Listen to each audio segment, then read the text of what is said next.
Welcome back to Revise and Resubmit, the podcast that takes, those really dense academic papers and makes them surprisingly interesting. I'm Pavlov. And I'm Nikita. We've noticed a lot of you are tuning in, which is amazing, but I haven't quite hit that subscribe button yet. Yeah, and that little button, honestly, it's so small, but it makes such a huge difference in helping us reach more people with these important discussions. Right. It's true. Like the algorithms, those mysterious forces that decide what we all see and hear, they pay a lot of attention to subscriber numbers. Yeah, think of it like the subscribing. It's like casting a vote for quality content, So these insightful research discussions don't just get lost in the sea of all the information out there. More subscribers equals more visibility. Right. And that means more resources for us to make even deeper dives for you. Yeah. Maybe bring in experts for interviews, even do some live Q&A sessions where you can jump in. Yeah, exactly. It's all about building a community around research, Yeah. where curiosity thrives and knowledge is like shared and debated. All right, strap in, everybody. Today, we're diving deep into the world of EDM, but not just the music itself. We're going even deeper than that into the culture, the whole scene. We're talking bootlegs. Those unofficial remixes that DJs are creating and sharing, usually, without asking permission. Right. Our source material today is this academic paper. It's got a really awesome title, When Breaking the Law Gets You the Job. Evidence from the electronic dance music community. I mean, come on. How can you not want to read that? Yeah, it's a great one. And it's interesting, this is a community that really values artistic ownership on the surface. Right. But then at the same time, you have this whole culture of bootlegging happening. So it's a fascinating little contradiction. It's a huge contradiction. And here's where it gets really interesting. The study found that making these bootlegs is actually linked to DJs getting more gigs, more respect, more opportunities, all because they're breaking copyright law. Help me understand this. Yeah, I know, right? It's pretty counterintuitive. The key to understanding this is to first understand how the EDM scene actually works. Getting booked for a gig, it's not just about talent, it's about community approval. Think referrals, guest spots, opening acts for bigger names. It's all about who your peers actually trust and respect. So it's like landing a gig is a stamp of approval from the community, and that can really make or break a DJ's career. Exactly. And this is what the study found. The DJs who released bootlegs, they got way more invitations to do these opening sets than those who only put out original music or even official remixes. Wait, hold on. I'm trying to wrap my head around this. So you're saying a bootleg can actually be more valuable to a DJ's career than a track that they created themselves? That seems to be what the data's suggesting. It's not that the bootlegs are better music, necessarily. It's the motivation behind them that the community seems to pick up on. Okay. Now we're getting somewhere. So it's not what they're making, it's why they're making it. Can you expand on that a bit? Yeah, so the study really digs into this concept called disinterested action. And in simple terms, this just means the DJ is bootlegging purely out of passion, a love for the music, a love for the original artist, not some, scheme to get famous or rich. So the EDM community can sniff out a DJ who's just trying to use someone else's work to climb the ladder versus someone who's genuinely trying to add to the scene. That seems to be the case. And the researchers, they did a bunch of interviews with people in the scene, and they found DJs who, they described bootlegging as standing on the shoulders of giants, contributing to the community by kind of riffing on what came before. Yeah, and I can see how that would resonate with people. It's you're not trying to steal the spotlight, you're adding to the conversation. Exactly. That's a great way to put it. And the study actually tested for this by looking at when the positive effect of bootlegging decreased. Wait, the positive effect decreased. Mm-hmm. So there are times when bootlegging didn't help a DJ's career. Exactly. There were times where it kind of backfired. And that was when the DJ showed signs of what they called self-interest. Okay, so give me an example. What would make a DJ look like they were in it for the wrong reasons? Well, for example, if they were already a big name, already signed to a label, constantly self-promoting on social media instead of focusing on music sharing platforms. Oh, I see. Basically, if they already had the resources and they could have easily gotten permission the legal way. Right. The community didn't see the bootlegging as authentic. So it's like that old saying, it's not what you did, it's why you did it. Except in this case, it's breaking the law might actually be okay if your heart's in the right place. Yeah, that's a good analogy. And it even gets deeper when you look at how those on the receiving end, the bookers, the club owners, viewed these DJs. They specifically said they wanted artists who are committed to the art, not just, clout chasers. So it's like someone who's part of the tribe, not just trying to like profit from it.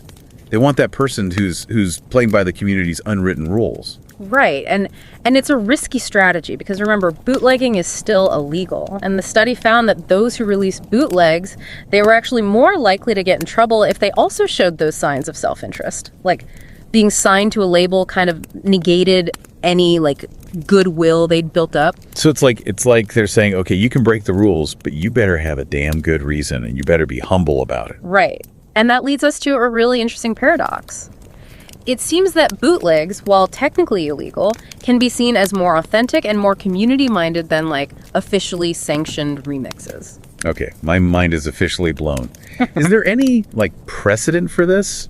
Has any other community kind of found a way to reconcile these, like, informal norms with the actual law? It's a tough question. And the study itself, it only covered data up to 2016, which was, before algorithms and AI could easily like detect and remove these bootlegs from platforms like SoundCloud. Oh, that's a good point. So the digital landscape itself has kind of changed the game. Yeah. It's probably harder for DJs to even get away with like good bootlegging these days. Exactly. Like their tracks are just going to get flagged and removed before they can even build up that community recognition. So it really raises the question of how technology is reshaping those informal norms within the EDM scene. Will those norms like adapt to this new reality, or are we going to see this form of creative expression just like disappear? It's definitely something to think about. I mean, the EDM scene really gives us this window into how communities try to balance these legal realities with their own internal values and practices. Right. Especially, as technology kind of throws a wrench into the mix. It makes me wonder, like, what does the EDM community think about all this? Mm-hmm. Like, do they have any ideas on how to solve this whole dilemma? Like, how to reconcile their love of bootlegging with the realities of copyright law? Yeah, and that's something they actually explored in the interviews. And there wasn't like a single magic bullet solution, but a lot of people, they recognized that the copyright system, it's not perfect. Some folks suggested exploring alternative approaches, like maybe creating a community-based system for managing remixes and getting permissions. So instead of going through this really complicated legal process, they could have a system where getting permission is easier, faster, cheaper. Exactly. And they even went a step further, suggesting like a peer review system where DJs could share their remixes and get feedback from like other artists and copyright holders before releasing them publicly. It's like quality control and a way to ensure that everyone's rights are respected, like almost crowdsourcing the whole permission process. It's a fascinating concept. And this whole idea of community-driven solutions, it could even apply to other creative fields too. You think about how much user-generated content relies on remixing and sampling, like TikTok, YouTube. The whole landscape is changing. So this goes way beyond EDM. This question of intellectual property in the digital age is huge. Absolutely. And the EDM scene, with all its unique quirks and challenges, it really gives us a glimpse into how we might approach these issues. This is making me think about our listeners' own lives. Like, think about a time when you really admired someone for breaking the rules. Maybe they bent a company policy to help a customer, or maybe they went against the grain to stand up for what they believe in. It's like the EDM community is doing the same thing, but with music. It's about finding that balance between respecting the rules and supporting innovation. That's such a great point, and you've hit on something really crucial here. Sometimes the most innovative solutions come from those like gray areas, those places where the rules are being challenged and redefined. The tension between the old ways and the new. It's where things get interesting. Yeah. But this deep dive has really opened my eyes to how complicated this relationship is between creativity, community, and the law. So much to unpack. It really is. And, this study reminds us that the law isn't always, black and white. There's room for interpretation. There's room for adaptation for communities to figure out their own ways of balancing competing interests. We've learned so much about the EDM community, and it makes you wonder, what about our communities? What kind of unspoken rules are shaping our worlds? Are there places where those norms clash with with what's technically legal or even ethical? That's the big question, right? Like, I hope our listener is thinking about that right now. Think about like your workplace, your hobbies, even your family. Are there times when going by the book isn't the same as doing the right thing? Yeah, it's like those times when bending a rule is for the greater good, even if it makes you a little nervous. You're trusting that the reason behind the action matters more than blindly following the rule itself. Exactly. And the EDM scene is such a great example of that tension playing out in a really creative and sometimes, controversial way. It shows us that breaking the rules isn't always a black and white issue. The why can completely change the meaning of the what. The EDM folks, they even offered up some solutions, right? Weren't they talking about ways to make the legal stuff more aligned with how their community actually works? Yeah. It was fascinating. Some of them, they wanted to like streamline that process of getting permission to remix, maybe create a central platform, less legally, something more accessible for up and coming artists. So keeping the heart of that remix culture alive, but making it easier to do it above board. Exactly. And then there was this idea of a community-based review system. Like, imagine DJs sharing their remixes with fellow artists and copyright holders, before releasing them, getting feedback, making sure everyone's on the same page. Yeah, it's like quality control and a way to respect everyone's creative input. The community becomes part of the process instead of it just being this legal battle. It's a really elegant idea, and it made me think, like, this could apply way beyond music too. Think about how much we remix and sample in other parts of our digital lives. Like, social media is full of it. So the question isn't just can you legally do it? It's also, is this respectful to the original creator? Is it adding something new to the conversation? Right, and figuring out those answers, it's not always easy. The EDM world is showing us how messy and how fascinating these issues can be. I love how this deep dive took us from what seemed like a very specific music scene issue to something that touches on how we all navigate the rules of our own communities. Yeah. Lots to ponder. Definitely. And if there's one final thought I'd leave with our listener, it's this. Pay attention to those subtle cues, those unwritten understandings that shape the worlds you're a part of. Because those norms can reveal a lot about what a community truly values and how it balances creativity with responsibility. And who knows, you might even find that breaking the rules for the right reasons can lead to some of the most exciting innovations.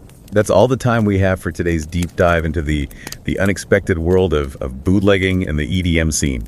Thanks for exploring with us. It's been a pleasure. Until next time, keep questioning, keep creating, and keep pushing the boundaries of what's possible. Yeah, it really makes you wonder, what about our communities? What kind of unspoken rules are shaping our worlds? Are there places where those norms kind of clash with what's technically legal or even ethical? That's the question, right? The big one. And I hope our listeners is pondering that right now. Like, think about it. Your workplace, your hobbies, even your family.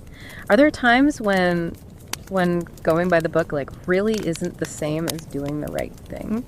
It's like those times when, like bending a rule is for the greater good, even if it makes you a little nervous. Yeah. You're kind of trusting that the reason behind the action matters more than just blindly following the rule itself. Exactly. And the EDM scene is such a perfect example. It's this tension playing out in such a creative and sometimes, controversial way. It shows that breaking the rules isn't always a black and white issue. The why can completely change the meaning of the what. And the EDM folks, they even offered up some solutions, right? They were talking about ways to make the legal stuff more aligned with how their community actually works. Yeah, it was really interesting. Some of them, they wanted to streamline the process of getting permission to remix. Maybe like a central hub, a platform, less legalese, something more accessible for up and coming artists. So keeping the heart of remix culture alive, but making it easier to do it by the book, so to speak. Exactly. And then there was this idea of a community-based review system. Imagine. Yeah. DJs are sharing their remixes with other artists and copyright holders before releasing them, getting feedback, making sure everyone's on the same page. It's like quality control and a way to respect everyone's creative input. Yeah. Like the community becomes part of the process instead of it just being a legal battle. It's a really elegant idea, and it made me think this could apply to way beyond music too. Look at how much we remix and sample in other parts of our digital lives these days. Social media is full of it. Yeah. So the question isn't just, can you legally do it? It's also, is it Is it respectful to the original creator? Is it adding something new to the conversation? Exactly. And figuring out those answers isn't always easy, but the EDM world is really showing us how messy and how fascinating these issues can be. I love how this deep dive took us from what seemed like a very specific music scene issue to something that touches on how we all navigate the rules of our own communities. Lots to ponder. Definitely. And if there's one final thought I'd leave with our listener, it's this. Pay attention to those subtle cues, those unwritten understandings that shape the worlds you're a part of. Because those norms can reveal a lot about what a community truly values and how it balances creativity with responsibility. And who knows? You might even find that breaking the rules for the right reasons can lead to some of the most exciting innovations. And don't forget to subscribe to Revise and Resubmit on Spotify and Apple Podcasts for more captivating deep dives like this one. And if you're enjoying the show and want to support us in creating more insightful content, consider becoming a patron on Patreon.